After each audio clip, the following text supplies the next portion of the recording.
Welcome back.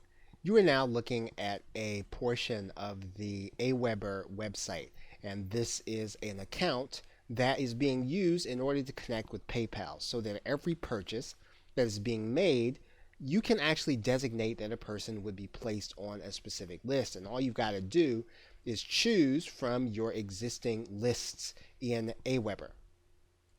Now, Aweber has one of the apps that actually connect with PayPal. Now, your autoresponder may or may not connect with PayPal, and if it doesn't, that's okay. You can typically connect with a company called Zapier, and you'll notice that Zapier has a connection between GetResponse and PayPal, so that every time you make a sale in PayPal with your PayPal button, you can actually have someone added to your GetResponse account. So what you're going to want to do is you're going to want to Google the integration between your autoresponder and PayPal.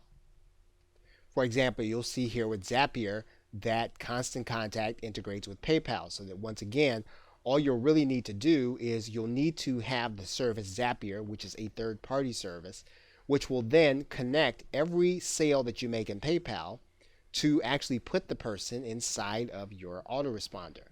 But regardless of what method you use, you want to make sure that you are collecting names and email addresses at the point of sale so that you can continue marketing.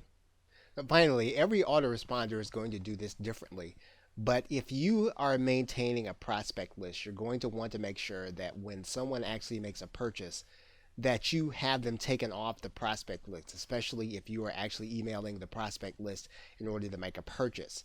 Now, you're looking at GetResponse right now, and you can see here that what we can do is we can start a process when someone subscribes to a specific message.